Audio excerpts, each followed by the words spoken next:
estamos esperando um pouco.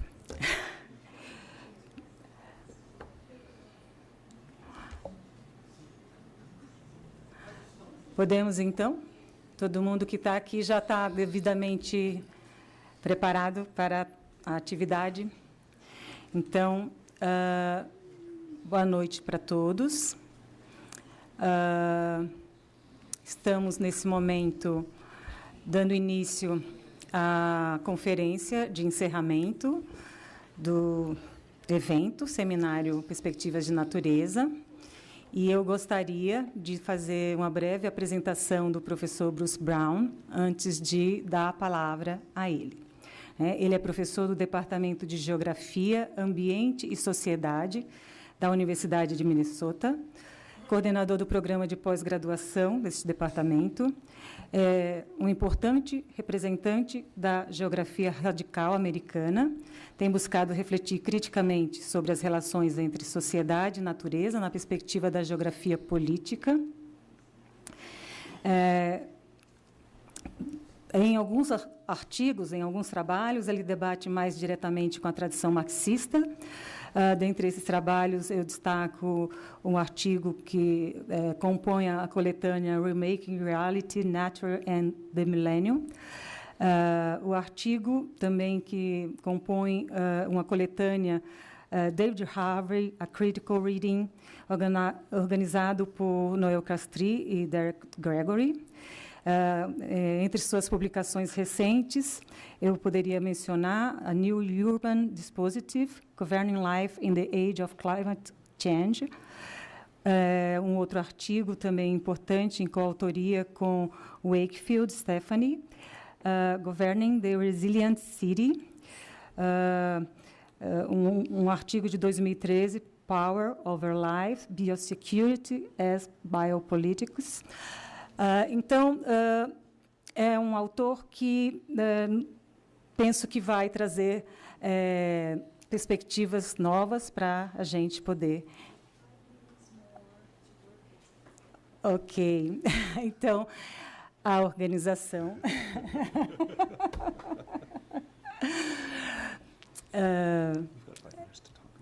Ok. Bom, gente, como muitos sabem, a gente está fazendo a transmissão ao vivo do evento pela internet, e a equipe altamente qualificada, especialmente contratada para os trabalhos da web, está me pedindo mais 5 minutos para terminar de pôr tudo. Ok. You need to wait a little. Ok?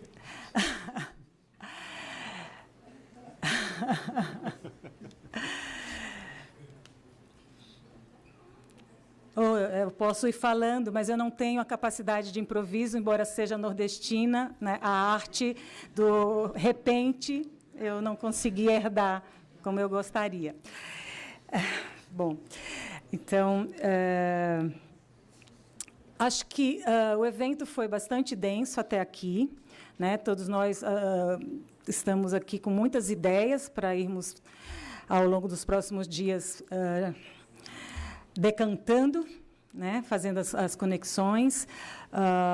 E, então, nesse momento, acho que alguns assuntos que foram até aventados pelos corredores, algumas moções, algum desejo de um apoio mais explícito à luta indígena, que foi tão bem relatada ontem, né, pela liderança da Sônia Guajajara, entre outras questões importantes que foram tratadas aqui, né?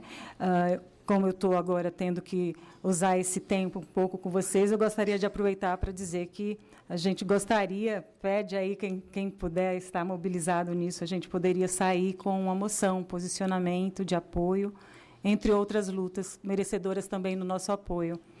Então...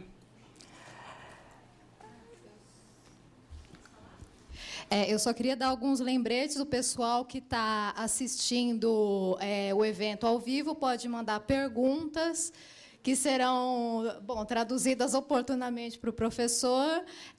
Outra coisa, para a sessão final de debates, o professor pediu para que as perguntas fossem curtas, inclusive para que a professora possa traduzir com maior rapidez e que o evento fique mais fluido. Basicamente é isso. Obrigada. Ok? Léo?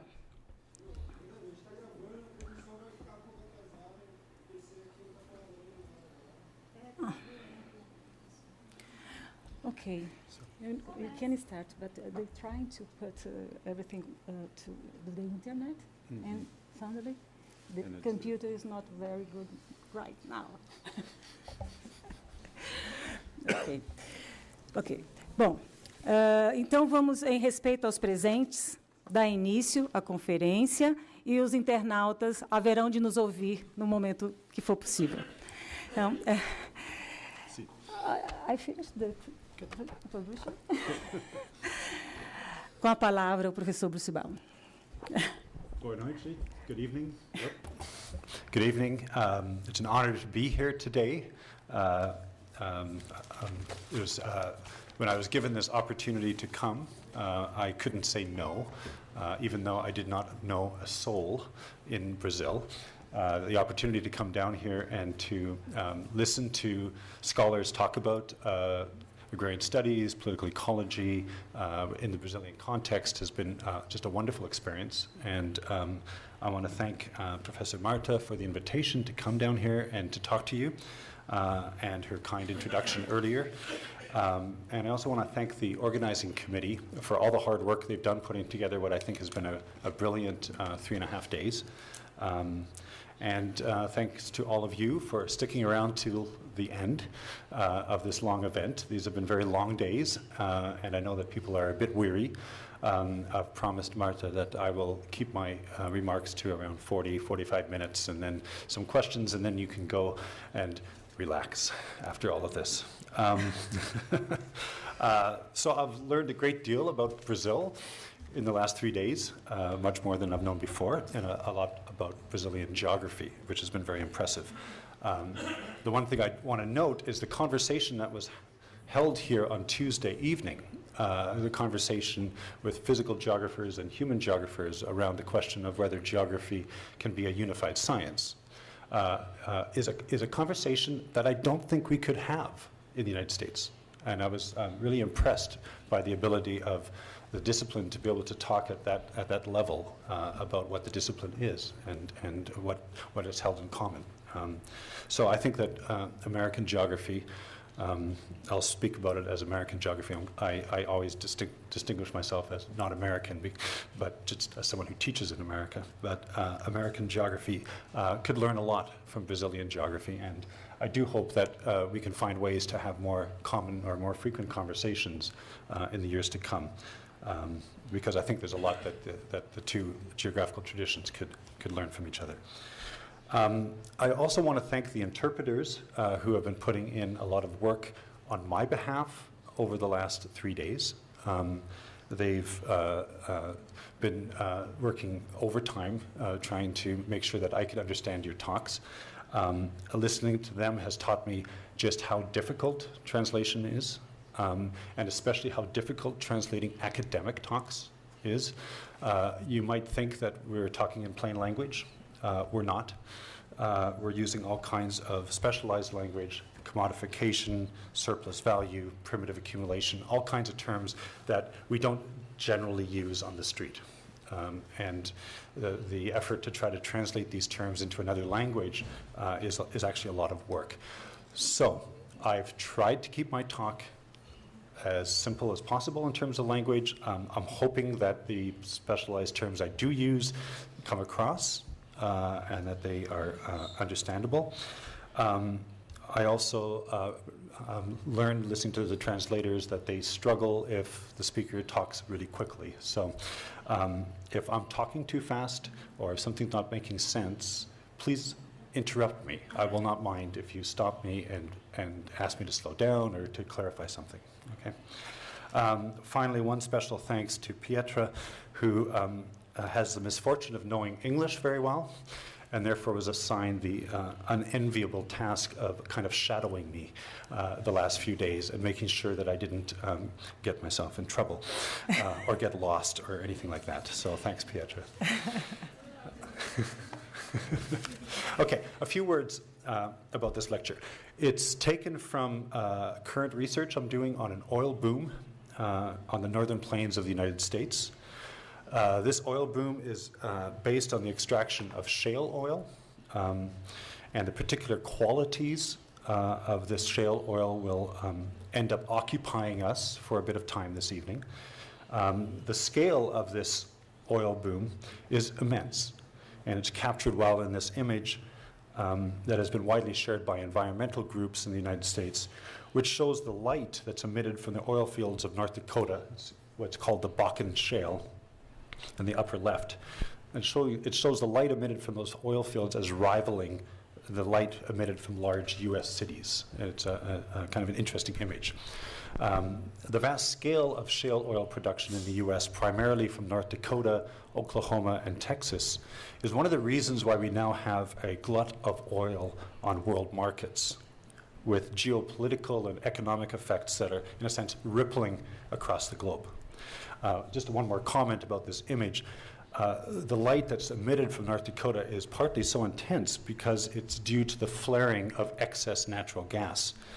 In the early years of the oil boom, the natural gas was seen as a useless byproduct, and it was simply burned off. It had no value whatsoever. And it's partly because gas prices were so incredibly low at the time. And the oil was extracted and the gas was simply burned off with immense methane emissions into the atmosphere. So for the past 4 years, I've been doing real research in these oil fields along with 4 collaborators. And I'll just mention them now. Catherine Yusof, who's a Nature Society scholar at the University of London, also a philosopher of aesthetics, which makes her a really interesting thinker. Mary Thomas, a feminist geographer at Ohio State, who does work on gender and sexuality, but also on the politics of social reproduction. Matt Coleman, a political geographer, also at Ohio State University, who does work on policing and on race and immigration, which actually is important to the stories up in these oil fields. And then there's me on this team, sort of a hybrid political Nature Society geographer with a background studying forestry conflicts in Canada. So this is kind of a new resource to look at. Together we've we share an interest in the question of the kind of social formations that develop around resource extraction and oil production in particular. And when I'm talking about a social formation, I'm talking about things like the kind of subjects that are produced, the kind of political subjects, the kind of subjectivities, the forms of consciousness that emerge in these kind of sites, kinds of knowledge and expertise and technology, constructions of gender, sexuality, state institutions, practices, even the processes by which certain lives in the oil fields come to be valued and protected, and other lives are abandoned and left exposed. Okay. So as we've been sort of digging into this social formation around extraction, we've increasingly been asking a particular question. And this is a question of, in what ways does it matter that this is shale oil? What ways does it matter that it's shale oil for the kind of social formation that emerges? In other words, how does the resource itself, the very materiality of the resource, leave a mark on the social world that emerge around it? And you know, what we're coming to try to think through is how you take a geological formation and its specific qualities into account when you tell stories about social life. Okay, so in some senses, I'm kind of inverting what political ecology usually does. Political ecology is really good at taking the state and capital and law and science and technology and showing how it produces nature, how it transforms the environment, and tries to think about that relationship. But it's not always so good at digging into into another movement, and that is the way that the qualities, the material qualities of the resources of nature actually have an effect on the way in which all these things develop. So in a sense, if I have a complaint with political ecology, it's often that the physical processes are black boxed. They're just left there unexamined in our analysis. Part of what I'm trying to do, and colleagues are trying to do in this work, is bring this back into view. Bring this question of the non-human back into how we think about social and political life, and not just the way we think about the way social and political life produces the non-human. Okay. So I have an illustration I use to try to think about the way that nature runs through society with my students at the University of Minnesota. For my undergrad classes, I go into the class and I ask them, what makes me a professor? And someone will put up their hand and they'll say, well, it's because they know something about the university. They say it's because you went to grad school and you wrote a dissertation and your advisors liked it and eventually got a job and so on. So now you're a professor. Right? The more astute students will say, well, there's an institution and there are all these policies that sort of create this position of a professor, and the state funds the university because both state and capital have an interest in education, and all of these, they sort of give a political economic analysis about why and how this structural position of a professor is produced, which is all great. I love that answer. But then I go to the side of the room and I turn off the electricity, I turn off the lights, and we all sit there in darkness.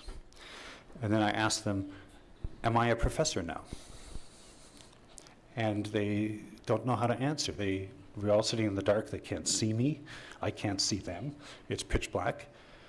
And they're like, well, no, because you can't profess. You can't tell what we're doing. We could be turning around and looking backwards in the room. We could be doing whatever you want. We can't see you. Electricity is in part constitutive of you being a professor. Without electricity, you're not a professor. Okay, so we do that exercise in class, and they begin to realize that whatever capacities that I have are not inherent to me. They emerge from a set of relations, and those relations include the non-human world that form that. If you take that part out, if you take out of the equation the way electricity works, you actually don't have a full explanation for what it means to profess, to be a professor in the 21st century. Okay, so this is one of the ways that I try to illustrate this question of how do we take the non-human into account when we think of social and political life. So tonight, what I intend to do is explore some of these questions through a particular issue that's part of the oil boom. And this is it's not an easy topic to talk about. It's the unusually high worker fatality rates in these oil fields. And as I'll explain later in this talk, these high fatality rates open a window, a really important window, onto the nature of economic precarity in the U.S. today. And indeed, it opened a window into some of the anxieties of the white working class that Donald Trump, for instance, really cynically exploited during the last election. But as I tell the story of these worker fatalities in the oil fields, we will find it necessary to tell another story. And this is one about the unique geological characteristics of these oil fields. And then more broadly, a story about the way in which the non-human world, the material stuff of the world, is always already constitutive of the social and political phenomena that we study. So this will in turn lead me to what is really the central argument of this paper, and that is that what has come to be called new materialism, I'll unpack that in a second, has important insights to offer political economic analysis, or new materialism has important insights for historical materialism, as well as, I think, some important methodological challenges for the latter. So that's something I'm going to come back to later on. But I want to dwell for a little bit on what I mean by new materialism. The new materialism in my title refers to a diverse body of thought that makes a number of key ontological claims. Perhaps most important, it insists on the irreducible materiality of social and political life, as I've already said, on the ways in which our everyday life is embedded in, enabled by, inseparable from the stuff of nature, whether this be water, energy, microbes, ecological or geological processes, even the material artifacts and technologies that we fashion from the non-human world and which shape what it means to be human at the beginning of the 21st century. It refuses the idea of human autonomy and rejects a habit of modern thought, that habit being the idea that we inhabit a social world that exists as its own separate ontological domain. Stated in somewhat different terms, new materialism demands that we understand the non-human nature not as an inert stage on which the drama of human life and politics occurs, but as a set of forces that add something of their own to the processes that we study. New materialist philosophy, however, also tends to make a number of additional, somewhat stronger claims. It is not only that non-human nature is woven through all of social life. That's a point that's been emphasized by science studies scholars like Bruno Latour and geographers like Sarah Watmore, but that the dynamics of non-human nature exhibit complex, non-linear rhythms and temporalities that are not reducible to the times and spaces of social and political calculation, but instead exceed and often disrupt them. And this view of an excessive, non-linear nature that subtends, exceeds, and disrupts the logics of social life draws inspiration from diverse sources, ranging from the work of Baruch Spinoza through Henri Bergson, Gilles Deleuze, and so on, including contemporary writers Manuel Delanda, Brian Masumi, Jane Bennett, and British geographers like Nigel Clark and my colleague Catherine Yusof. Now, within Anglophone geography, new materialism is often seen to challenge the production of nature thesis developed by Marxist geographers, most prominently by Neil Smith, whose work remains deeply influential within and beyond the U.S. Academy.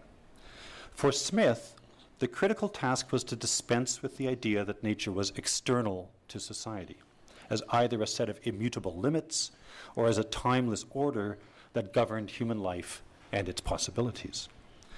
For Smith, to say that nature was social was to insist that we take the production of nature seriously, and the production of nature by capital in particular, and to shift our attention to the political question of how, by what social means and through what social institutions, nature is to be organized. What kind of nature do we want? And how are we to create a more just and democratic means for producing nature? These were the questions that animated Smith's production of nature thesis. Now, the problem with Smith's production of nature thesis, and this is not my original point, is that it tended to place all the action on the side of society. All the actors were human, while non-human nature tended to be understood as merely stock or raw material, or sort of a standing reserve, to use that Heideggerian expression, without any liveliness or any dynamism of its own. So stated simply, the materiality of the non-human world tended to add nothing to the story. So one way to think about this is that my complaint with Smith is that despite his materialism, he wasn't materialist enough in his work. Okay, and we can discuss and debate what that would mean perhaps later after this talk. So the challenge that new materialism presents to political economy then is how to engage in a political economic analysis that takes the dynamism or the dynamics and the affordances of the non-human world seriously, not merely as a passive ground or an inert background to social and economic life, but as a lively actor in it. So what follows, the rest of this talk, is going to be an experiment in doing exactly that, okay? So empirically, I'm going to focus on the story of worker deaths in the oil fields of North Dakota. But as I do, I'm going to develop what I will call a conjunctural analysis in which diverse elements, including growing debt to equity ratios in the oil industry, increasing economic precarity among oil field workers and American workers more generally, and the particular qualities and affordances of shale, oil, and water come together, they meet with deadly effects. And where any one of these elements obtains its force, its ability to be affected and to affect, only through its relation with all the other elements, rather than having that quality exist as some sort of inherent power. As I explained at the end of my talk, a conjunctural analysis, which draws in part on Gilles Deleuze's concept of assemblage, may provide the best means to account for the force of the non-human without falling prey to the kind of environmental determinism that Neil Smith warned us to avoid. So I'll elaborate some of these points at greater length at the end of my talk. And I will try to open this without spilling it all over Marta. We will not try. Yeah, exactly, right? Maybe I'll allow Marta to spill it on me instead. So let me take you to North Dakota and give you a little bit of background. So this next part, for those of you who know my work, is going to surprise you because it's really descriptive rather than theoretical. But what I hope to do is perform a conjunctural analysis through this description and a description of the way, thank you, that the various elements meet. So located in the heart of the continent, North Dakota is one of the least populated and least visited regions in the United States. In fact, the residents of the state are quite proud of that fact that they were the least visited. The nearest major city, Minneapolis-St. Paul, where I live, is located about 900 kilometers to the east of the state's oil fields. So this is a remote place. And the oil fields are located on the far western side of the state. With the exception of some rugged badlands along the border with Montana, the state is flat, and its economy is largely agricultural, based on corn, wheat, soybeans, and what are known as pulse crops, lentils, peas, and so on. With the exception, or one small but important exception, and that's a small aeronautics industry based around the testing of drones as part of the United States global war on terror. Okay, that's the other part of the economy here. Since the early 20th century, the state has been losing population as farms consolidated and children moved to distant cities in search of employment. In early 2006, an oil boom began in neighboring Montana based on the extraction of oil trapped in shale rock 4 kilometers underground. It expanded quickly to North Dakota, where the most productive reserves are found. By 2008, immediately prior to the financial crisis, there were more than 90 drilling rigs in the western third of the state, increasing to over 200 rigs. This is a graph of drilling rigs in the region that were drilling thousands of wells every year. The result was a dramatic increase in oil production. That's the dark blue part of this graph, peaking at 1.2 million barrels a day by the summer of 2014. As U.S. shale oil flooded the market, global oil prices collapsed in late 2014, resulting in a rapid decrease in drilling activity. This is the blue light line that you see, and you can see the drilling activity decreasing dramatically at the end. And more recently, a reduction in the amount of oil being produced in the state. When the boom began in 2006, the region faced a severe labor shortage, which limited its scale. But with the financial crisis of 2008 and the Great Recession that followed, migrant workers flooded into the region, desperate for the high-paying jobs that were rumored to be available. And somewhere between 60 and 100,000 workers, migrant workers, arrived in western North Dakota looking for work. Housed in temporary, it's hard to count because they're scattered about in temporary work camps. Housed in these work camps, migrant workers were often blamed by the local community for perceived increases in crime, from drug trafficking to sexual violence and so on, a story that I explore at some length elsewhere. But what this pathologization and actually criminalization of the migrant workers in the region effaced was a deadly secret. And that was that these workers were being injured or killed on the job at an alarming rate. And the numbers here are stark. In 2012, which was the height of the boom, workplace fatality rates in North Dakota were more than 5 times the national average, and 45% higher than Wyoming, the state with the next highest rate, which was also experiencing an oil boom during the period. The year immediately after the boom looked much the same. And worker fatality rates in North Dakota have stayed fairly high and fairly consistently high throughout the whole oil boom, even as the boom has slowed down. This picture becomes even starker if we look at only the oil and gas sector, which is represented here on the left-hand side of the graph. I've also put construction in here because we see a similar issue in the construction industry, but for different reasons. We can talk about that later. Not only was the fatality rate in this sector much higher than the overall state rate, but also much higher than the national average for that sector. In other words, the high fatality rates in North Dakota were not simply about the sudden dominance of the oil and gas sector in the North Dakota economy.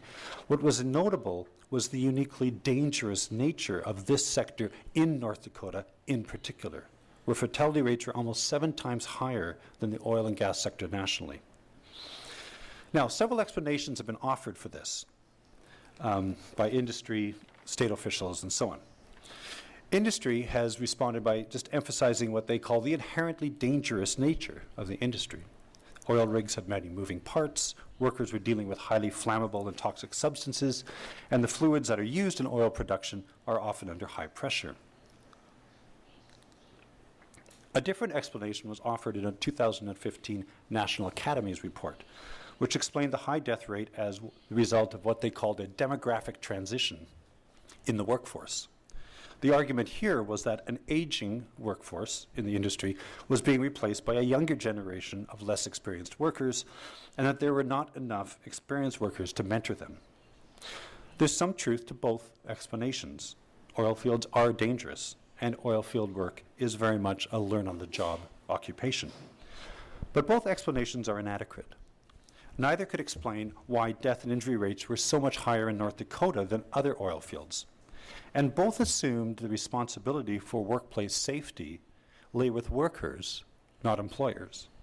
The problem wasn't seen as inadequate training or a lack of workplace safety regulations and enforcement, but rather inadequate worker-to-worker mentoring, often summed up in coroner reports with 2 words: worker error. As a number of commentators have noted, both explanations failed to ask how such high-risk environments were being produced in the first place, and why workers were willing to accept such high levels of risk. Whoops, let's go. To answer these questions, we'll need to take something of a detour that explores how what is often called tight oil becomes what I'm going to call in this talk fast oil. So most accounts of the shale oil boom tell the story in terms of the technological innovations that made it possible.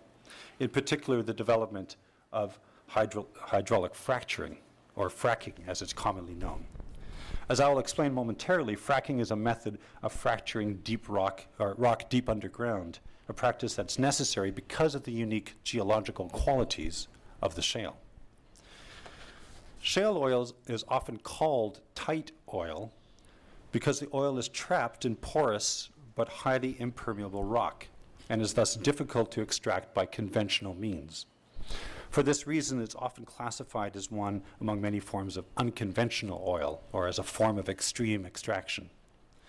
In contrast to shale oil reserves, conventional oil and gas reserves have a very simple structure, and they're shown, conventional gas reserves and drilling is shown on the far left of this diagram.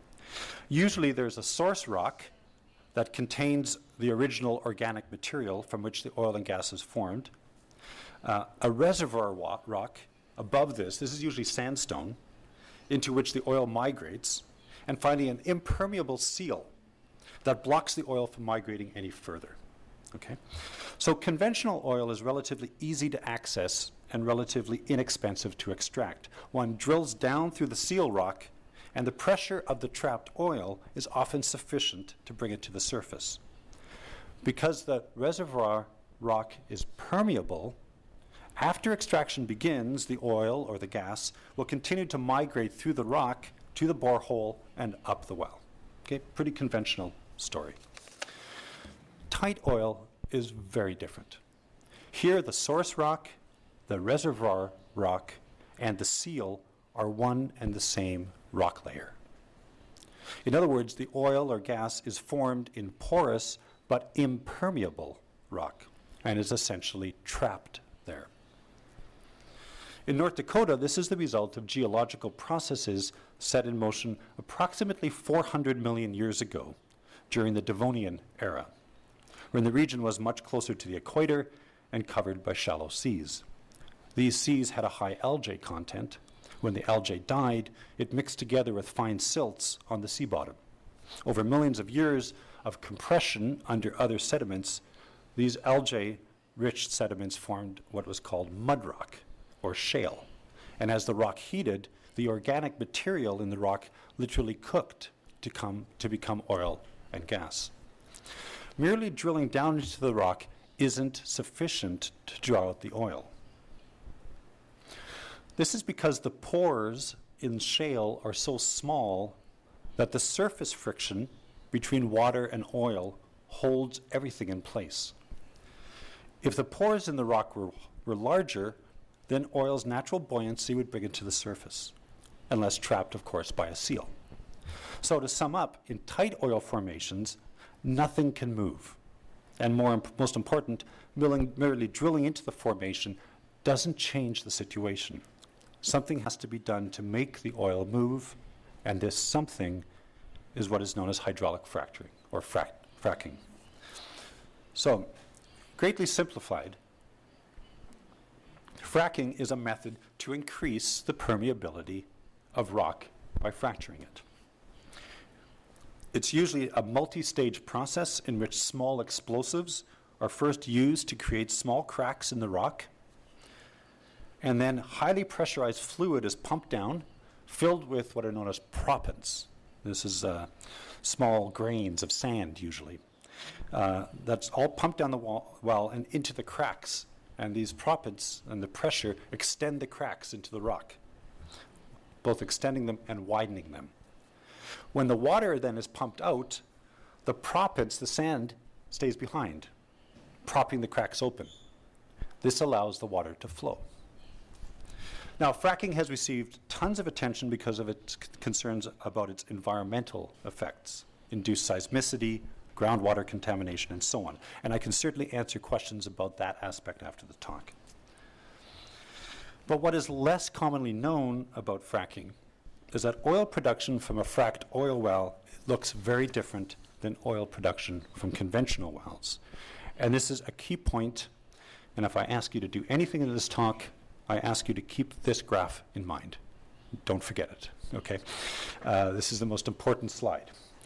So in conventional wells, flow rates decline at a very gradual rate, 2 to 5% annually. In other words, oil wells have a long life and they have high productivity. In North Dakota's fracked shale oil wells, flow rates decline by up to 70% by the end of the first year.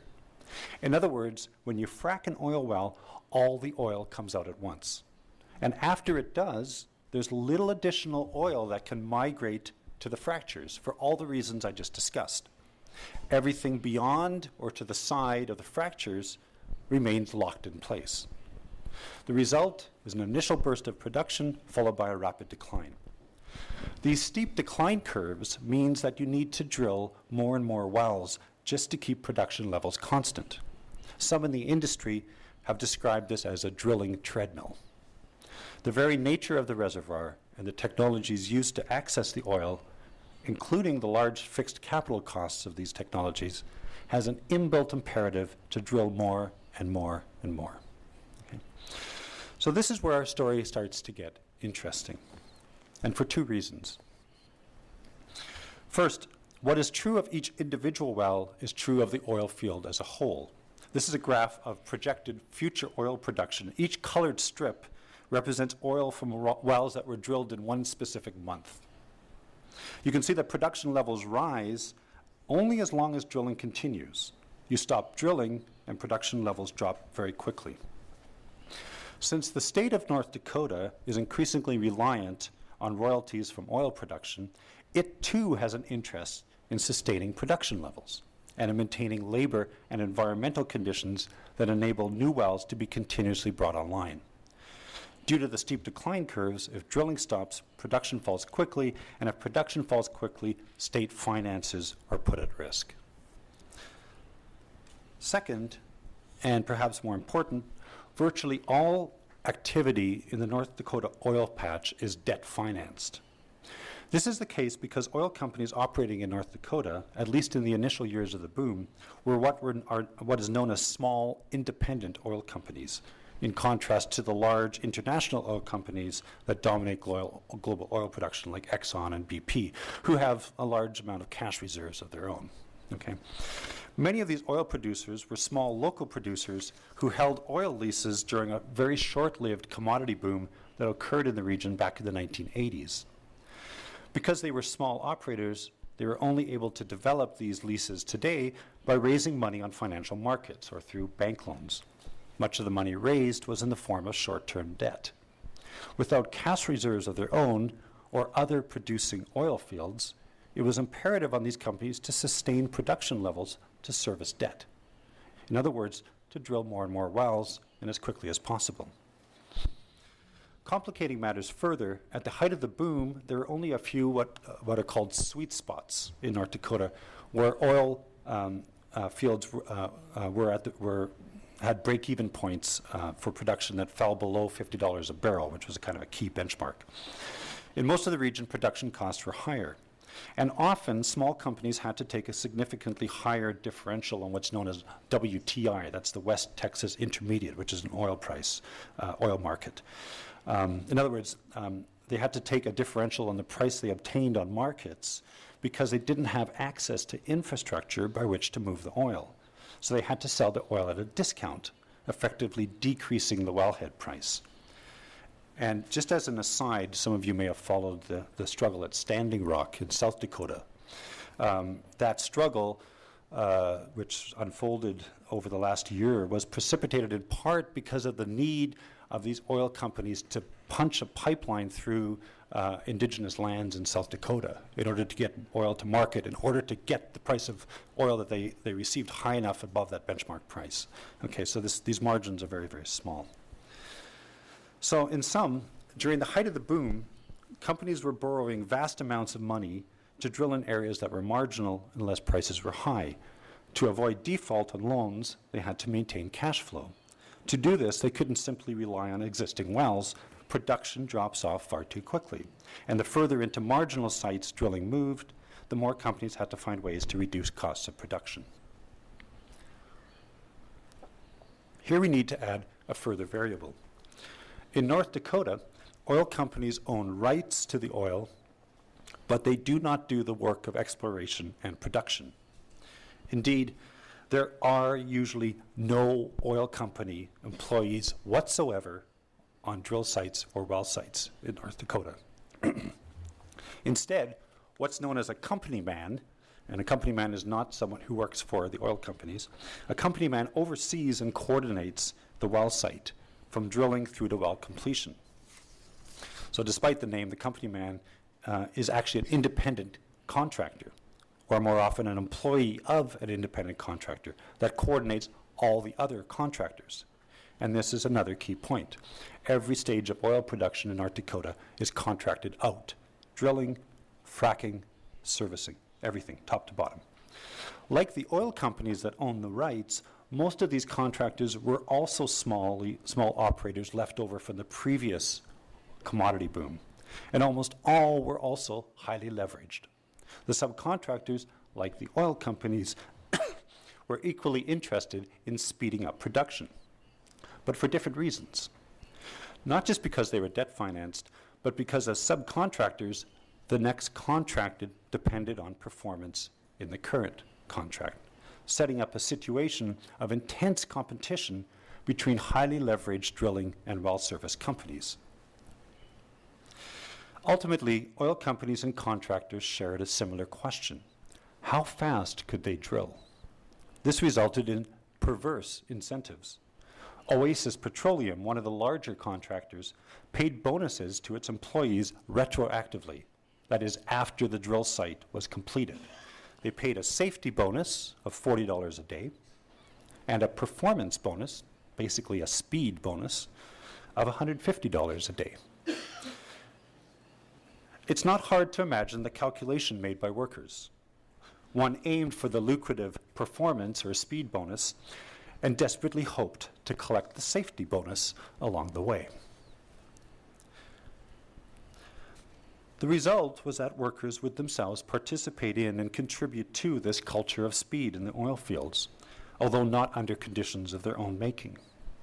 Part of what attracted tens of thousands of migrant workers to North Dakota were reports of salaries of $100,000 annually, almost double the median income, family income in the United States. If you were in debt, these jobs were immense. If you were in debt or facing bank foreclosure on your home, these jobs were immensely attractive. But in reality, these jobs were immensely hard to come by. Most jobs in the oil boom were in trucking or in the service sector, which paid much less. At the same time, a one-bedroom apartment in Williston, that's the town at the center of the boom, was more expensive than an apartment in Manhattan in New York. So in the midst of the worst recession since the 1930s, workers were desperate to obtain oil field jobs and to keep them. With no job security on the rigs, virtually all employees of subcontractors were on what were known as at-will contracts. The culture of speed came to be embodied in the day-to-day activities of the workers themselves. If you balked at a request by a supervisor, that is, if you refused to do it, you risked losing your job, a point that was stressed to us by numerous workers in interviews we did with them. And as an aside, for many of these workers, the speed that they worked at actually became a point of pride. This was something that really intrigued us. Crews regularly posted their well completion times on social media, sometimes including video of them working. And the comments section beneath these videos was really, really interesting because the workers would be competing with each other over whose times are really the quickest, even as they reacted in the comments with astonishment at all the risks that they were taking to do so. So one of the most interesting and I think disturbing aspect of our interviews with workers was how they came to understand their own worthiness in terms of their ability to work quickly. And to be sure, this is part of the hyper-masculinity of the oil fields. But the important thing here is that in the face of precarious labor and the promise of future reward, workers came to identify with the very thing, speed, that placed their lives most at risk. One's own sense of autonomy, that is one's ability to feel in control of the situation, was achieved by embracing the very imperatives that were outside of your control. And I think we could say much more about this and maybe return to this in discussion later. So I've told the story in very abbreviated form, and I'd be happy to go into more detail on any of the points in the question and answer that follows. But what do we learn from this story? At one level, the oil boom in North Dakota provides an important window into the nature of precarity in the United States today. And I think into the nature and the appeal of economic populism in the country, embodied from the right by Donald Trump and from the left by Bernie Sanders. The vast majority of workers that we talked to in North Dakota were there because the oil fields provided a way out of precarious lives elsewhere. Some had lost their businesses, others had lost jobs or had only part-time employment. Many had mortgages that were in default or faced foreclosure. Still others were carrying heavy student debt loads, a burden that weighs on an entire generation of American workers. This is not true of all workers in the oil fields, but is true of a great many. The Italian philosopher Giorgio Agamben has recently spoken of the shifting up of precarity into the petit bourgeoisie, a process that in the United States preceded the financial crisis of 2008 and the Great Recession that followed, but which the crisis and the recession laid bare. This shifting up of precarity had been in the works since at least the 1970s, but was hidden by the availability of credit, by a housing bubble, by cheap imported goods, and by the subsidy provided to American workers by their hyper-exploitation of labor in the global South. In her book, Cruel Optimism, the American cultural critic Lauren Berlant has linked this precarity to what she describes as slow death, the slow attrition of bodies occurring at the meeting place of two dynamics of neoliberalism, the speeding up of production and reproduction as traditional infrastructures for reproducing life crumble, And alongside this, the responsibilization of the individual, who now must be an entrepreneur of oneself. Or to put it slightly differently, the individual who now must engage in the self-management of risk. Slow death for Berlant is the fate of the American precariat, an expanding population who frantically grasp to stay in labor in order to find ways to carry on, but who must increasingly take on physical risks in order to do so. I don't feel comfortable welding this at all. In the encounter of precarity with what I have called fast oil, we may simply be witness to the extreme end of slow death, an attrition of bodies that happens in an instant rather than slowly over time, but which must still be understood in terms of similar political economic dynamics, in which workers increasingly must carry the burden of risk.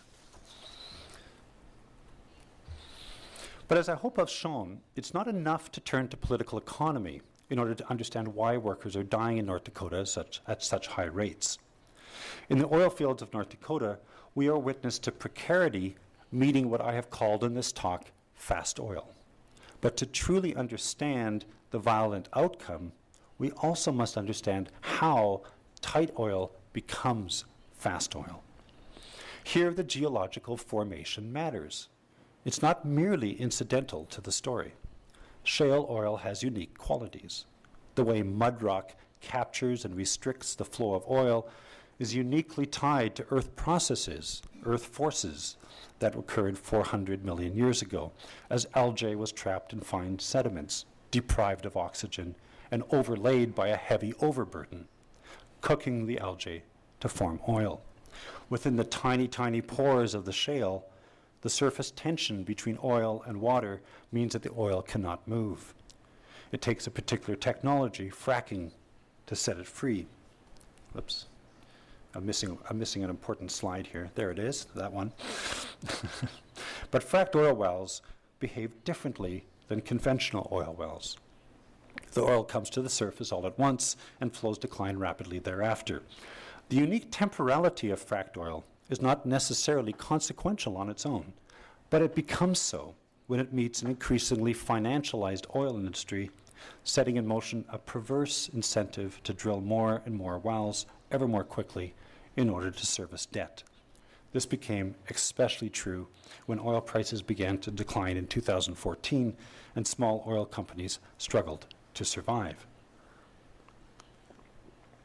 What I have traced here, or hopefully performed in this analysis, is what the British Marxist Stuart Hall might have called a conjunctural analysis of worker deaths in the oil fields, albeit one that includes the non-human as a constitutive element of the story.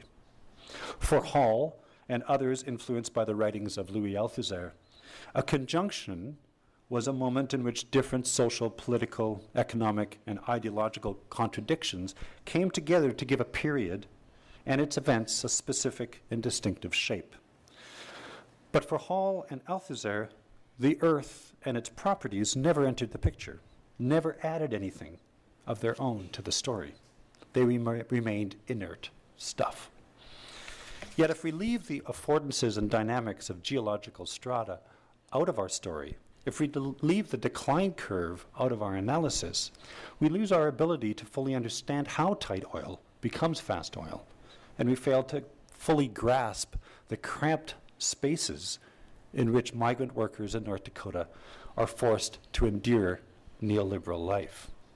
So let me conclude with two final points. First, to accept that the geological is constitutive, as I've done in this talk, is to accept a key ontological claim of new materialist philosophy, namely that human life is always subtended by a dynamic, non-human world, which is never merely a reflection or effect of social relations or economic processes, but is in part constitutive of those processes.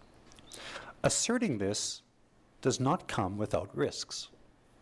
The worry is that it returns us to a fetishized notion of external nature, a notion that radical geographers like Neil Smith worked so hard to challenge. and moreover, that by bringing the geological into our accounts of social phenomena, we risk naturalizing a social and political formation. That is, we risk literally grounding the social formation in the rock. But the point of a conjunctural analysis is that it refuses reductionism of this sort or any sort.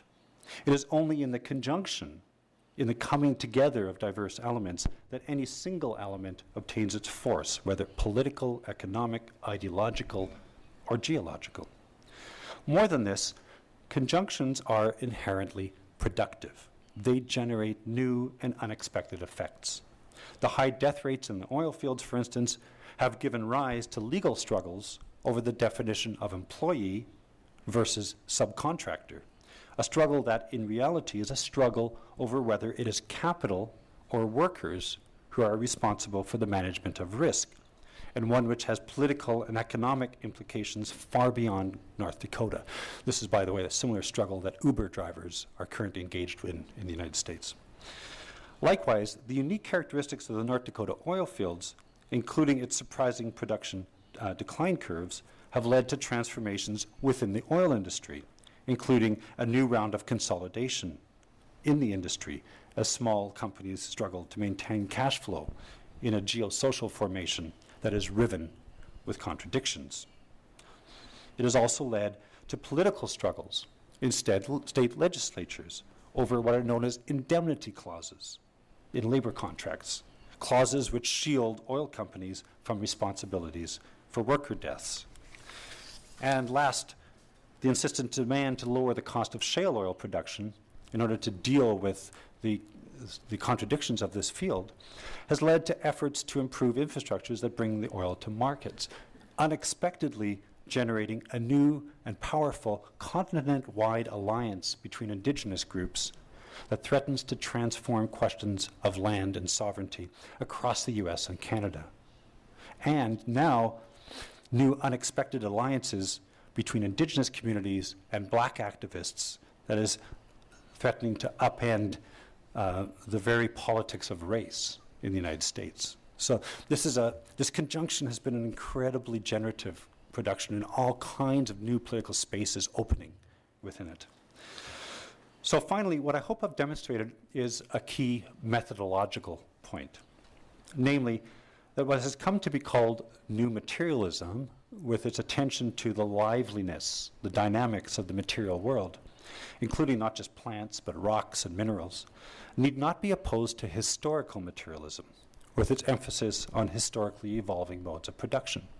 Rather, the former presents methodological challenges for the latter. What I've proposed and hopefully performed this evening is a political economic analysis in which everything is a mediator rather than merely an intermediary. That is, following the French science studies scholar Bruno Latour, an analysis in which no element, whether geological, technological, or institutional, functions merely as a transparent relay. Each element changes the story. Each element introduces a swerve into how the story unfolds. This suggests the need to do political economy differently, to find ways to take matter and what matter does seriously in our accounts of what we too quickly reduce to merely social, economic, or political phenomena. Thank you.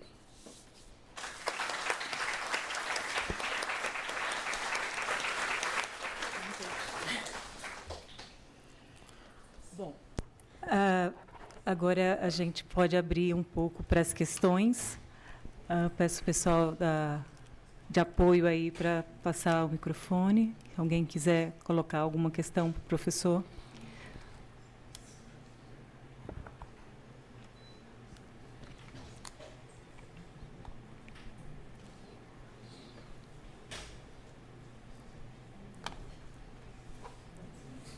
Ok. Eu vou começar com uma questão que, como você terminou fazendo um apontamento de ordem metodológica, reforçando a importância dentro da sua abordagem de pensar a questão uma análise conjuntural da reunião, aí, do encontro dessas várias histórias. Como que você lida com a questão da escala nessa perspectiva? Porque existem encontros em níveis diferentes que se superpõem, e não são só as diferentes dimensões que a gente, muitas vezes, tem que lidar. Então, eu queria te ouvir sobre isso.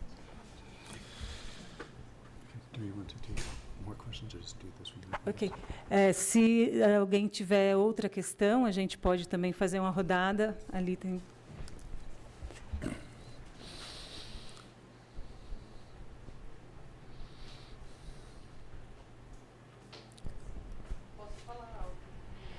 Fala no microfone, que é melhor para a transmissão, tá, Débora? Se apresenta, enfim.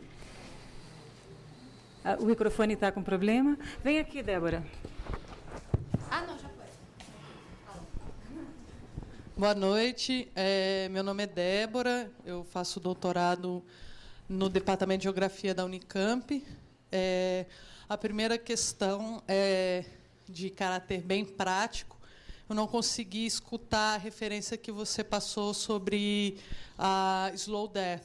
Se você pudesse repetir a autora, porque eu não consegui pegar. E a outra questão é com relação a esses processos de aceleração da extração de diversas atividades, principalmente voltadas aos setores primários da economia, não só a questão do petróleo, mas a questão de outras commodities também. Como entender essa aceleração dos processos materiais de produção, então, essa lógica produtiva dentro do modo de reprodução do capital, ligada aos processos de capital fictício. Porque a gente olha para esse gráfico e a gente vê que não faz sentido continuar criando postos de fracking nos Estados Unidos ou em outros lugares, por exemplo, no México, que tem sido também um grande problema, né? A mineração é uma atividade extremamente danosa nesse país vizinho aos Estados Unidos. E em outros setores também, como o setor automotivo, que é um setor bastante relacionado ao setor petroleiro. A gente continua produzindo carros, mesmo que eles não vendam, mesmo que essas materialidades que estão sendo extraídas não virem mercadoria. Então, como solucionar esse problema infindável do sistema capitalista, né? Obrigada.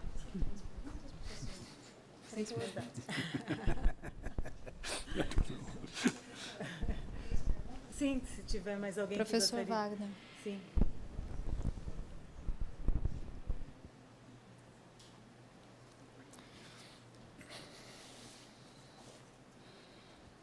Eu poderia tentar falar em inglês, mas eu acredito que, como tem a tradução, é melhor falar em português. Primeiro, eu trabalho com o tema da geografia política e recursos naturais nessa casa há algum tempo e, confesso, não conhecia esse trabalho, fiquei bastante satisfeito em conhecê-lo. E tenho pensado numa perspectiva que não tinha dado um nome de novo materialismo, mas parece muito rica o seu aporte, muito estimulante. E eu tenho pensado a geografia política na perspectiva daquilo que nós temos que ter como condição de reprodução da base material da condição de ser no mundo. E aí eu tenho refletido na perspectiva de que teremos que ter, no mínimo, ar de qualidade, algo que na China me parece já bastante preocupante, água de qualidade, em vários pontos temos água em quantidade, mas não em qualidade, e solo em quantidade e em qualidade adequada. Eu ainda não consegui publicar isso, não tive tempo, mas, enfim, é uma reflexão que eu queria dividir, e se esses pressupostos poderiam, de alguma forma, ser enquadrados no novo materialismo, que achei um aporte bastante estimulante. Tem um pequeno artigo que eu publiquei na revista Estudos Avançados, depois eu posso partilhar, porque tem uma versão em inglês, justamente discutindo o caso do fracking, né? Há uma proposta em tramitação no Brasil de introduzir, e alguns estados já autorizaram.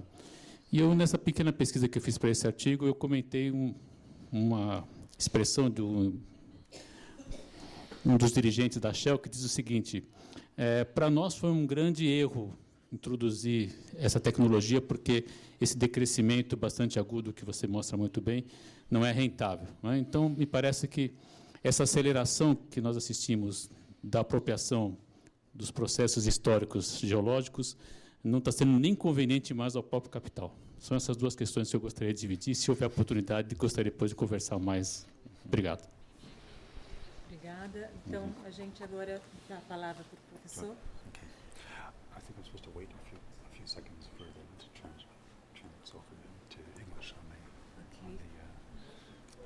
on the video. I'm not sure entirely. All right. Let me take this off so I don't have to listen to the translation, which will just confuse me. So a few questions, a few responses. First, to the question of scale. The form of analysis that I'm engaging in is one which has to attend to how scale becomes important in the analysis, not how do we analyze the different scales of something. What you're analyzing has to tell you whether and how scale matters. Okay, so for instance, certainly some of the things that we might think about here is how the scale of state regulation matters or doesn't matter in this story, which is at the level of the state. Okay, but also the way in which scale is continuously being produced by these practices, temporal scales, spatial scales, and so on. So my response to scale is usually that scale is an emergent effect, not a pre-existing reality. Okay, scale is emerges in and through these kind of practices, and we have to attend to that. We have to look at how scale is being produced. And you know, one of the larger project that I'm engaged in North Dakota, one of the things we're trying to do is think about how resource frontiers are generative. They produce new spaces, they produce new scales, they're continuously bringing new things into existence. And we often talk about resource frontiers merely as the expression of something that's happening elsewhere and being expressed, being extended. But these frontiers are productive spaces. If you only simply look at the technological innovations happening at these frontiers that are producing new spaces and scales even as they are built. So my response to scale is always to watch it in action, watch it coming into being in different ways. The reference to slow death, that's a book by Lauren Berlant. She's a cultural critic, but she's also very well versed in Marxist analysis, which is the kind of cultural critic I like. And her work is fantastic. I don't know whether much of it has been translated. She is a very important thinker in the United States, also a very prolific writer. And the book Cruel Optimism is what makes it what she's doing in that book. I'll just quickly tell you. You'll decide whether it's important and you want to read it. Is she's asking the question: what tethers us to things that ultimately are bad for us? Okay, what tethers us to things that are ultimately bad for us? That's the cruel optimism of the title. And she looks at all the ways in which we continually reinvest in a lot of neoliberal practices, even though they're not good for us. And she does a really nice analysis of the kind of conditions that produce that kind of investment in destructive things, destructive to ourselves. So it's a really interesting combination of sort of political economic analysis, psychoanalysis, which those two are hard to bring together, and sort of cultural criticism.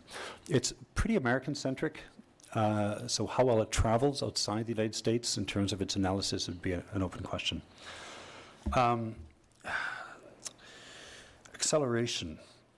So I think there are a couple of different questions that were in there, and I'll try to circle through both of the questions that I at least got through the translation.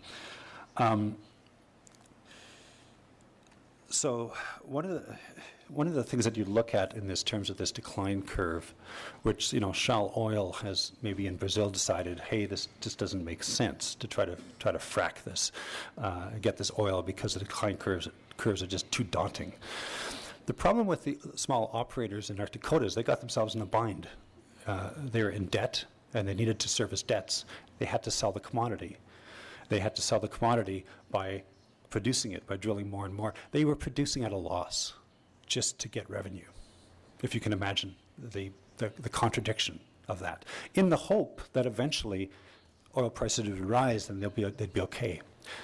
Ultimately, they weren't, and they got gobbled up by many of the large oil companies who had reserves, cash reserves, and could actually sit on the wells. They could drill the wells and then not frack them. Okay, so in the last couple of years, the temporality of the oil fields has changed as these small oil companies that were had these extreme debt-to-equity ratios have simply been bought out by their property positions have been bought out by large oil companies. The other way that this acceleration has been dealt with, and this is mostly in the last 2 years, is through technological innovation, which is how capital often deals with these kind of problems to reduce the cost of production. They've learned how to frack a well multiple times, which means that each time they frack the well, the cost of fracking is less because the infrastructure for fracking is already in place. They've learned how to drill multiple wells from the same site, as many as 16 wells at a time going off in different directions, whereas before they would drill isolated wells. So what's happened in the last 2 years is that even as oil prices have stayed very, very low, some of these larger oil companies, which can do the kind of research and development that's required for the technological innovation, have managed to drop their cost of production even below that low level. Okay, so we're starting to see in the last 4 to 6 months, there's starting to be a rebound of activity in North Dakota as these larger oil companies find ways of getting the oil out. That may indeed happen in Brazil eventually too. But there's a larger question here about the immense surplus production that occurs at many resource extraction sites. And oil is the classic commodity. The problem with oil, Matt Huber makes this argument really nicely in his, I can't remember the name of his book, but the problem with oil historically for the last 120, 130 years is that we've always had too much oil. And the oil companies have always been trying to somehow suppress production in order to keep the cost, to keep oil prices high enough, as has OPEC and other. There's always been this problem of too much oil. And that's partly because of the nature of capitalist production. Okay, and so I think how do you move towards away from that? How do you solve that problem? One way would obviously be to have more of a planned economy around resource extraction. I mean, ultimately, we shouldn't even be asking that question around oil. We should be asking the question of how not to extract oil. Quite honestly, the question should really be how to shut it down. And this is also why some of the protests in North America are very interesting. The blockade of the pipelines is partly about sovereignty, about indigenous sovereignty. It's partly about making it too expensive to get the oil out of the ground. And in other words, it's also a climate change politics. And those politics get tangled up in some very interesting ways, and it's not always a union that works very well. So I think that overproduction of oil has been just a characteristic of capitalist production, and it will always be that way. One thing that's worth noting is that within this whole assemblage that I traced today, but one thing I didn't talk about was how oil properties are owned in the United States. So landowners, surface owners, own the mineral rights in the states. It's not owned by the government. Landowners can sell the mineral rights, and they can maintain the rights to the land so that they can be alienated, these mineral rights. Back when North Dakota was an agricultural state and there was no sense that there was any agriculture or any oil to be produced, the the farmers that were there often sold their mineral rights for a pittance just to get a little extra cash.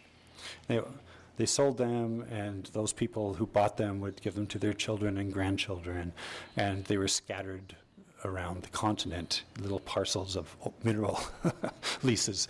And when the boom started, there was this amazing phenomenon. This is just kind of a funny story. There was a rush of what's known as landmen. Landmen were people that went to the court records and tried to figure out who the hell owned the oil. All these little leases. And they would get there before the courts opened, and they would put their briefcases on the steps in the line that they got there. They'd go for coffee.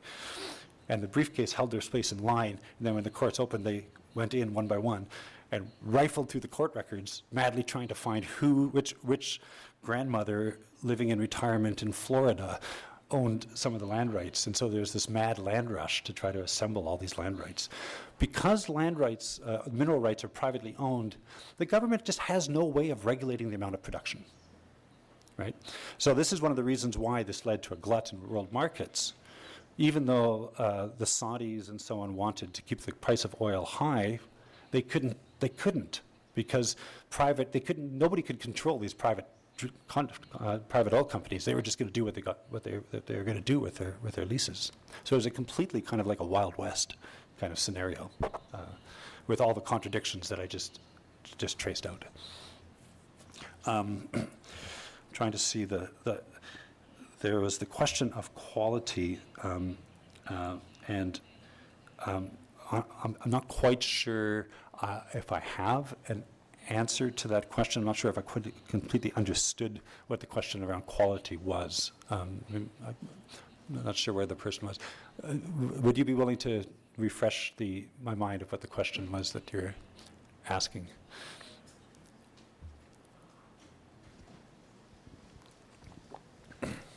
I asked for you about the three possibilities to think about the new materialism: water, air, and land. Yes. Just okay. it, please. Thank you. I mean, I think one of the things that you'd want to be thinking about is, what a new materialist analysis would offer is going to be the question of what are the specific qualities of any particular resource. What are its dynamics? How does it operate? How does it act? What does water do? Not just what is water as a unit, as a commodity, but what does water do? I mean, water is actually fascinating because of what it does. It's really hard to commodify because of what it does, right? Karen Backer has written a whole book on that question. But I think the other thing that it leads us to think about is the way in which there's an element of emergence in natural systems. In other words, the natural systems are not merely a stock of things. Systems have emergent qualities. And that is important to recognize when we think about how we manage resources, how we sort of think about what these materials are that we work with. The classic example of this are the fisheries off the east coast of Canada, where the assumption was that this was a steady state system, that you could take a certain amount of the stock out every year that reproduced itself at a regular rate, not realizing that it was a complex dynamic system with all kinds of emergent characteristics, such that at a certain point, the whole system collapsed unexpectedly. Okay, I think we have to understand those kind of dynamics, right? And so, I mean, when I complain a bit about political ecology, not thinking much about ecological processes and the very qualities of material things, I think we do ourselves a disservice by really just only focusing on the social, political, economic dimensions.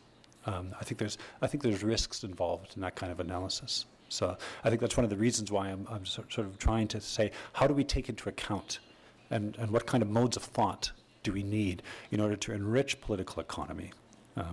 I find the notion of a conjuncture useful. Other people find Deleuze's notion of an assemblage useful.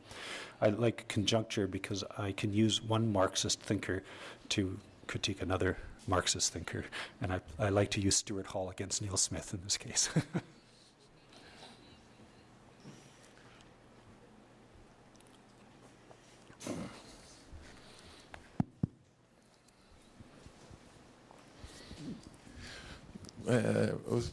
Obrigado. É melhor falar em português, né? Estamos aqui também, né? Parabéns, muito interessante essa fala. Eu sou ecologista político, também sou professor numa universidade no nordeste do Brasil, na Bahia, que é um estado muito marcado historicamente pelo extrativismo. Extrativismo da cana, extrativismo mineral e muito extrativismo do petróleo. E no Brasil, a Amazônia é uma grande fronteira de extração de recursos naturais também, o Pará. E eu ficava pensando alguns paralelos também no trabalho que vocês fazem sobre a condição da classe trabalhadora nesses lugares de extração. Me parece que tem vários paralelos possíveis de ser construído com o que aqui a gente trabalha, às vezes, numa perspectiva de fronteira, que é uma inversão da tese do Turner nos Estados Unidos, né, de que não é a fronteira como a produção da democracia americana. A gente vê, eu acho que esse trabalho em North Dakota mostra que a fronteira nos Estados Unidos ela é justamente muito mais negativa do que tentaria se mostrar, né?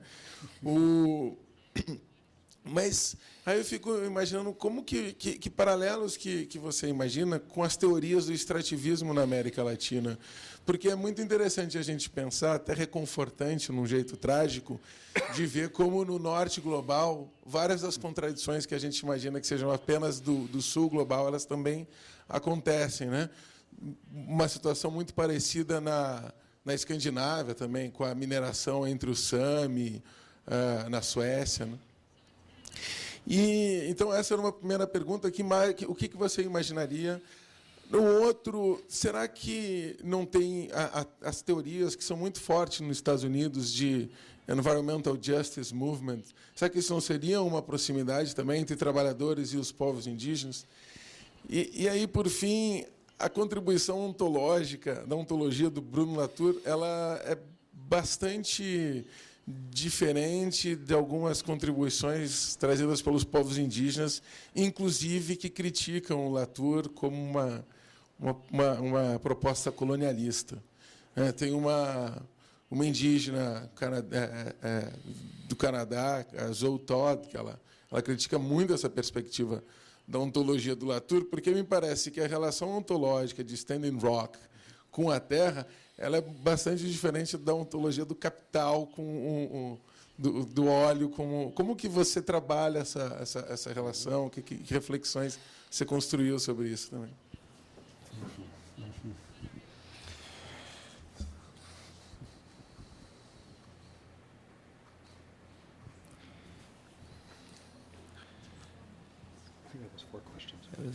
Severiano, do IFBA, na Bahia. I was going to ask you in English since we were talking a lot yesterday, but I'm not going to do that, so it's better not. No, but okay, I'll try then. Okay. Well, my question goes in the direction of the one just asked right now. And I'm going almost right to the point. And well, there's two things. One, when we see this graphic, and this is like a representation of the crack extraction and everything, but also, and you can see these decline curves in all kinds of in time, all kinds of extraction in the world today, and it has to do with the model of civilization that we have, and I think we are too much involved in the present, in the decaying process, all those decaying process of the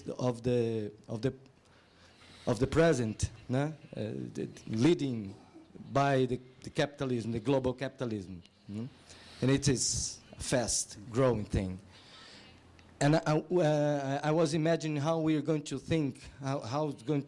An arena like this, like 50 years from now, or 100 years, it's nothing in time. But how can we imagine ourselves talking about? Has to do with the ancient knowledge of nature, and we had a great discussion in this afternoon about that, and so it's something that. Thank you.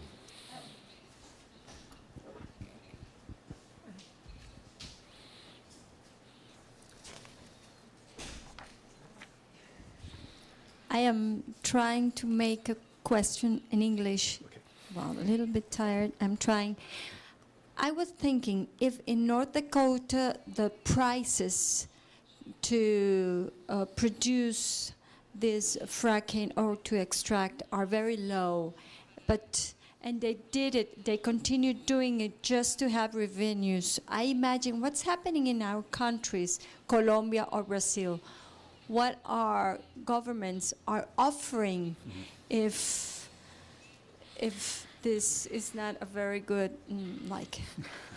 business. Okay. I'll answer some very, very quickly. It's a great question. What governments might do to incentivize oil production when oil production isn't actually economical, and you would have to obviously explore what that is. There's lots of places in the United States where oil production occurs because it's subsidized, and that's partly because of the power of the oil industry and the lobby the oil industry has. And it's going to take a bit of a struggle to remove that subsidy that's basically written into the tax code of the United States. What's happening in other countries, I'd have to just leave that to other people to answer. The thing about decline curves are, you only have decline curves for non-renewable resources. I mean, if you have renewable resources, you don't have decline curves, right? So a decline curve is by definition a signal of a system that is, in a sense, not sustainable. Now, obviously, decline curves are going to look different for different resources, for resources that flow in different ways, and so on and so forth. So 100 years from now, I'm hoping that we don't look at a lot of decline curves. I mean, that would be the struggle, would be to try to have an economy, and that's for us to try to figure out how we move to an economic system, a mode of production that doesn't rely so heavily on non-renewable resources. The more difficult question, the question about parallels between the United States and say Brazil, would probably, to really answer that, I'd have to know a lot more about Brazil. I mean, I've been sitting here for 3 days, but that doesn't really give me a lot of expertise. I mean, obviously, the one parallel I think which is really important, and which is a parallel that has been drawn out by indigenous groups themselves, has been the fact that it's usually indigenous communities that are facing a lot of the environmental risks and are paying a lot, asked to carry the burden of a lot of extractive activity. North Dakota's a complicated case. It's a complicated case on that respect because the sweet spots in the oil field are actually in an Indian reservation, and the community at that reservation is deeply split between whether that oil should be exploited or not. And they have established their own oil companies, and they've been working together with multinational oil companies to take the oil out of the ground. That same oil is being pumped through the Dakota Access Pipeline, which is being resisted by indigenous communities downstream. So if you want to think about the complexity of the indigenous politics around North Dakota, it's a topic which I'm a bit reluctant to wade into. I'm not sure it's my place to start making judgments about what these communities are doing. That is actually a hard decision, and to know how to deal with that. When I wrote my book on forestry politics in British Columbia, I made the choice not to talk about internal politics in indigenous communities. And I was criticized for doing that by people in indigenous communities who felt that what I did was I gave the power relations in those communities a pass. So it becomes a complicated, and there's a lot of difficult questions, and North Dakota is another case like that. So I think there's some really interesting parallels around indigenous communities and around how to do research in these sites, and some of the issues around that. The working class and indigenous communities in the United States. That is not where we're seeing solidarity. We're seeing solidarity between the black community and indigenous communities, which is really interesting. Black Lives Matter, those of you who follow the Black Lives Matter movement, were present at the blockades in South Dakota.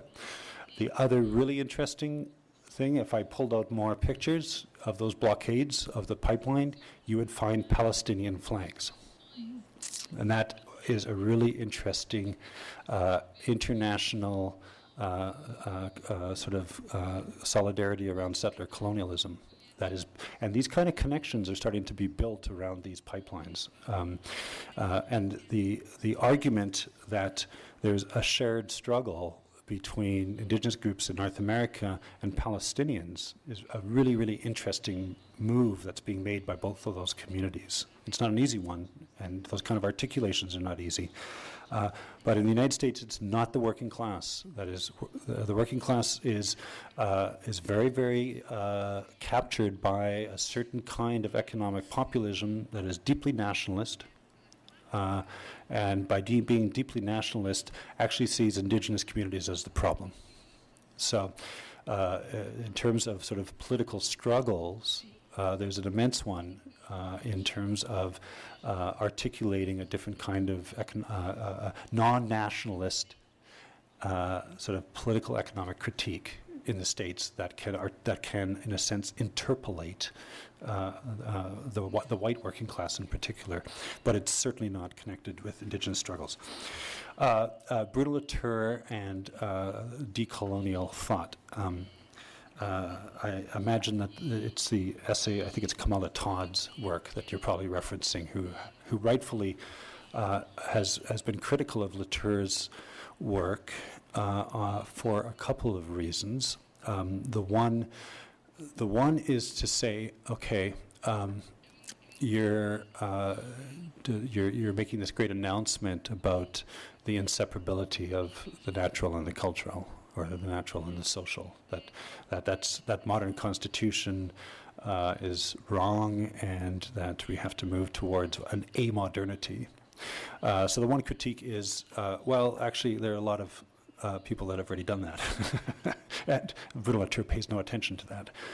That indigenous communities are, in a sense, have been making many of these arguments, and that it's either a willful blindness or a deafness on the part of Bruno Latour, or just a pure appropriation of ideas. The argument that Latour's thinking is itself kind of complicit in a certain kind of capitalist imaginary, I'm not entirely sure whether that holds. I'd have to give that a bit more thought.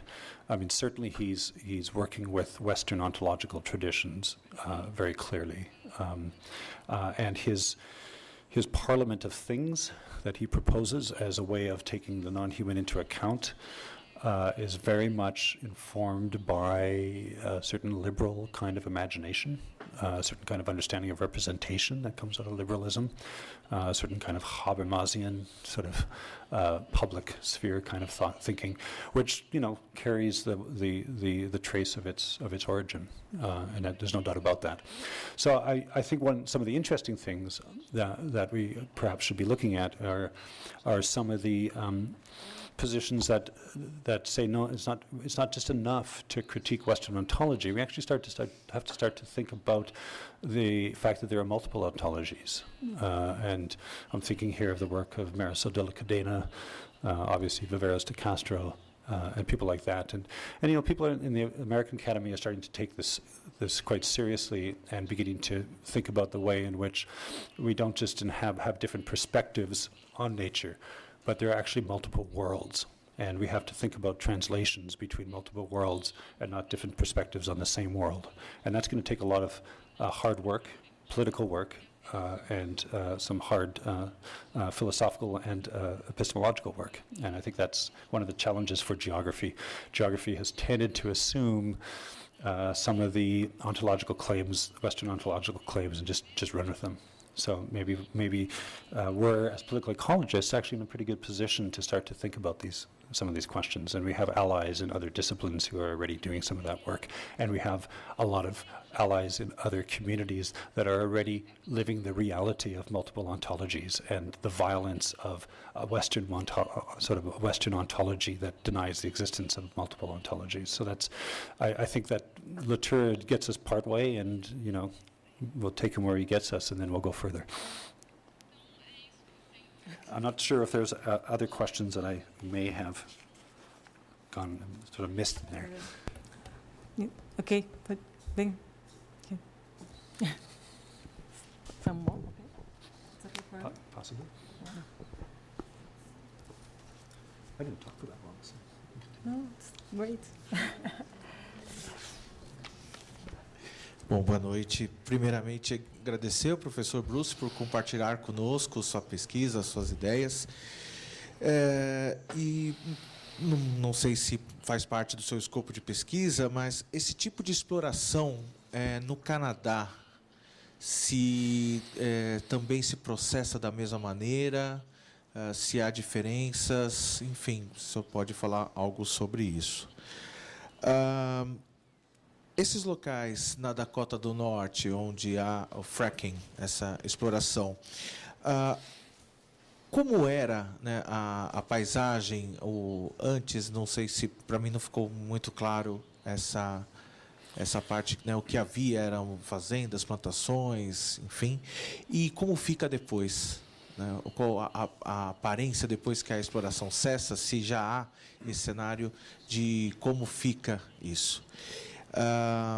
Aqui no Brasil, sobretudo no Cerrado, e no avanço da fronteira agrícola do Cerrado em direção à Amazônia, normalmente se desmata, depois a criação se implanta a criação de gado, depois a soja, muitas vezes, né, organismos geneticamente modificados, GMOs. E o que se observa posteriormente a isso um cenário de terra devastada com erosão, processo de desertificação e também um decréscimo de produtividade muito grande. Nos Estados Unidos, a gente sabe que essas plantações de soja, elas muitas vezes são altamente subsidiadas pelo governo. Enfim, essa questão do decréscimo, né, da produtividade, que o senhor colocou, os recursos não renováveis, isso é mais claramente visível. E aí, se nos Estados Unidos essa relação com as plantações de organismos geneticamente modificados, se é possível estabelecer alguma relação ou não. Muito obrigado, professor.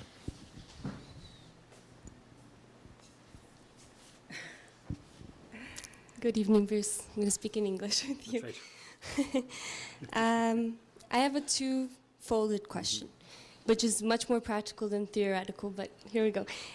Recently, I was reading an article about the agricultural visas that are permitted for migrant workers in California, and I was wondering, you mentioned that the majority of workers in North Dakota, if there's any policy promoted by the federal government to bring these migrant workers to work on these fracking plants.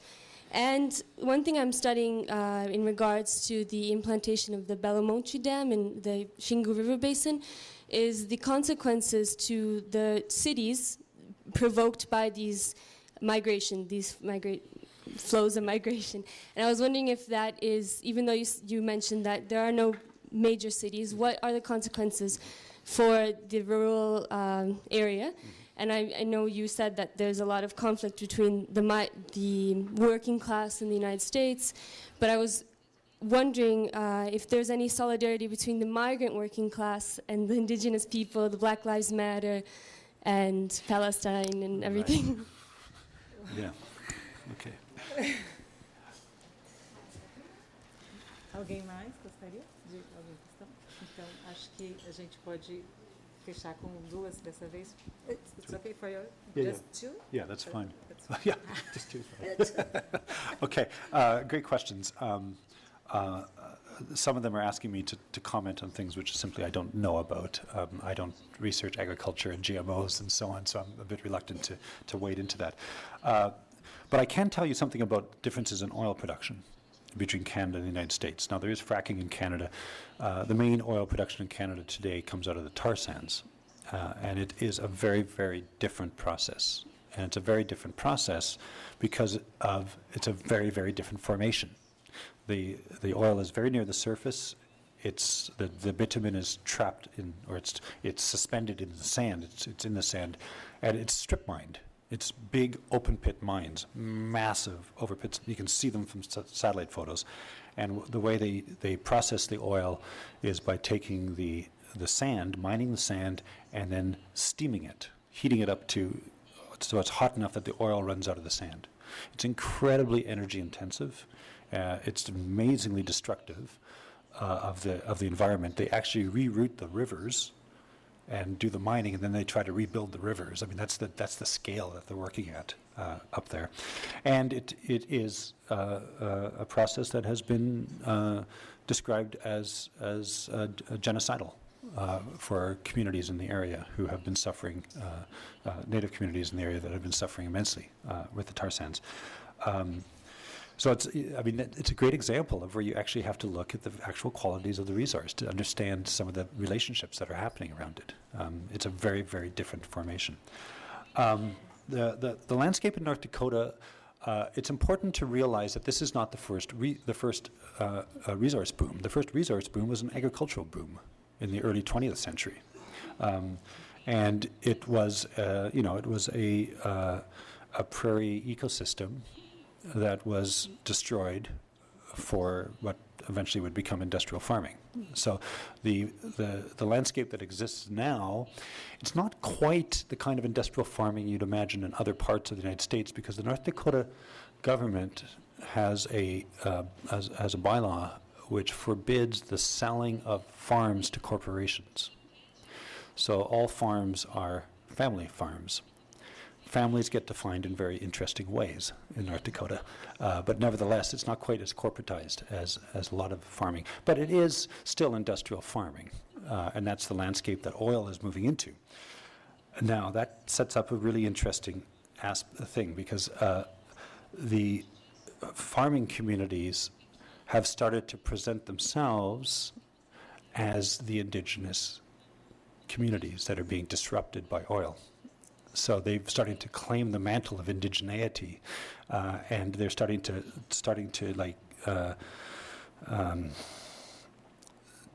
all the ruins of the early farmsteads and the post offices and the churches and so on are becoming sort of historical sites that are all about the kind of original presence of these farmers, and what it's doing. By the farming community establishing themselves as the true defenders of the land, what's interesting is that they are deepening a settler-colonial relation by doing that. So it's a really interesting way in which the resistance by some of the agricultural community to the fracking is actually reinforcing the claims of a white settler community over lands that are traditionally indigenous communities. So there's a whole crazy politics of who's claiming indigeneity going on in North Dakota. Fracking is creating environmental effects in that landscape and changing the landscape, but maybe not in the ways that we think it is, that we properly imagine that it is. It's doing so permanently in a couple ways. One is through the drilling platforms, which take up a certain amount of space. And secondly, through the spills of water. And you'd think, well, isn't it the oil spills that are a problem? No, it's the spills of water that are a problem. By the time an oil well is a year old, it's pumping mostly water out of the ground. That water has a salinity of 10 times the ocean. And when that water spills, it makes land completely unusable for hundreds of years. The soil is just completely destroyed. Interestingly, oil spills do not have the same damage. And this is actually something that we need to actually recognize these differences. Oil spills are eventually cleaned up with bacteria. And so there have been some oil spills in North Dakota on farmland, and that farmland's put out of commission, but it eventually comes back into commission. But when the saltwater spills, it's done. It's over. Okay, so the most dangerous pipelines in North Dakota are the saltwater pipelines. The pipelines where they're trying to get rid of the wastewater, and what they do is they inject it back underground. But they have to pipe it to the places where they inject it, and if those pipes burst, they're huge problems. So there's all kinds of interesting environmental problems with fracking, but they're not always the ones you expect them to be. And the other, induced seismicity is a huge problem with, and is affecting the livelihoods of people in places like Oklahoma. There's no induced seismicity in North Dakota because North Dakota is a very geologically stable formation, whereas Oklahoma has active faults, and fracking there, it's not actually the fracking that's causing the earthquakes, it's the injection of the wastewater is causing significant earthquakes in Oklahoma. So the politics changes depending on the nature of the geological formation. Different issues come into view, different actors come into view, different politics comes into view. So it's kind of an interesting thing to think about. I don't know much about the agricultural visas. The vast majority of migrant workers to North Dakota during the oil boom were American citizens. There were some workers from Central America, some of those undocumented, but the vast majority were simply unemployed workers coming from Pennsylvania, New York, Florida. If you went through the parking lots of the Walmarts, the big stores in Williston, you could find vehicles with license plates from every single state of the Union. And the reason being was that this boom happened after the Great Recession, and you had massive unemployment in the country. This was the one place in the country where there was employment. It was also one of the few places where it seemed safe for capital to go. Investment capital during a liquidity crisis in 2008. So the boom is directly related to the recession, and we have to understand it as being directly related to the recession in that way. But migrant workers are mostly American migrant workers.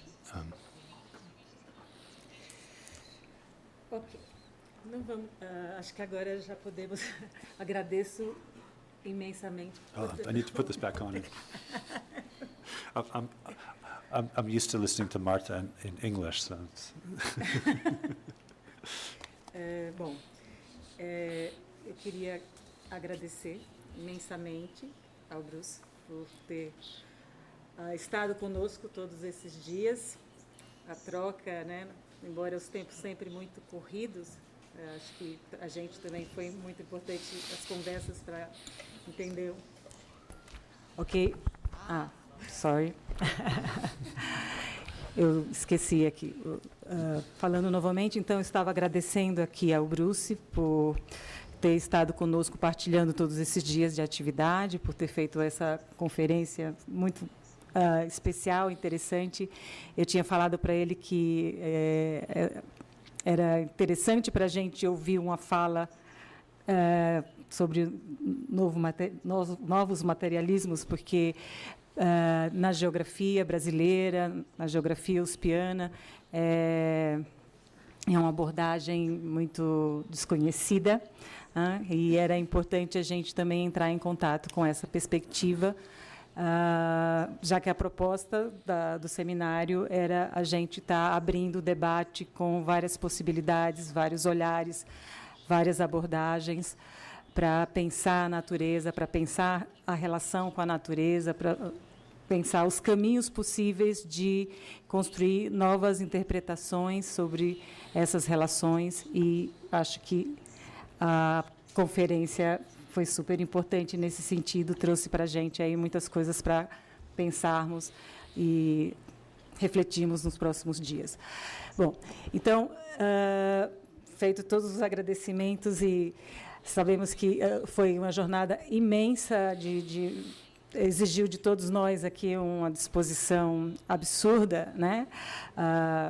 Acho que nós sempre achamos que o tempo é mais elástico do que de fato ele é, e no final ficamos quase que numa gincana, numa grande competição para ver quem consegue chegar até o final.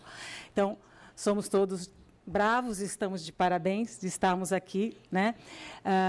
Eu agora, então, gostaria de iniciar os agradecimentos. Já agradeci imensamente ao Bruce. Queria agradecer a todos que vieram aqui, que contribuíram com suas falas, a todos que vieram aqui, que contribuíram com assistência, com suas questões, com o apoio, o acompanhamento. E é claro que, nesse momento de agradecimentos, a gente tem que lembrar da equipe que tornou possível esse acontecimento, o seminário.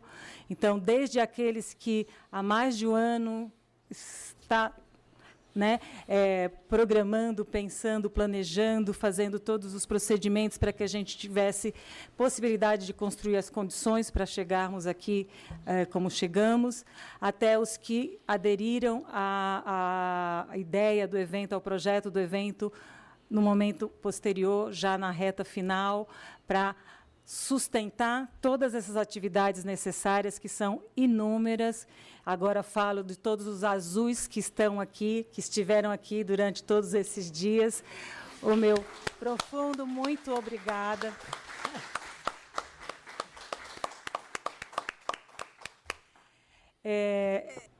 Esse tipo de atividade só é possível quando a gente veste a camisa, literalmente, quando a gente participa de fato motivado e todo mundo convergindo para um objetivo comum, né? Então, é por isso que foi possível esse evento, porque a gente pôde contar com essas pessoas maravilhosas, com esse compromisso, com essa vontade de tocar, apesar de tudo que rolou, e rolou muita dificuldade, muitos desafios, mas a gente... Cada um contribuiu como podia, a gente chegou aqui da melhor maneira possível. Então, eu acho que são essas as palavras. As lutas todas que foram mencionadas, os sujeitos sociais que estiveram conosco, as pessoas, os relatos, todos muito importantes. A gente vai continuar disponibilizando aí na internet para as falas poderem ser revisitadas, para todos nós podermos ter mais tempo para refletir sobre tudo isso. E, então, peço aí que vocês continuem em contato, vamos continuar trocando e vamos tocar, quem sabe, mais para frente em outras atividades. Eu sei que o Felipe está organizando um evento no ano que vem de ecologia política na Bahia, então, quem sabe, pode ser uma oportunidade para a gente estar de novo se encontrando e discutindo questões desta natureza, ou de tantas outras naturezas. É isso. Obrigada.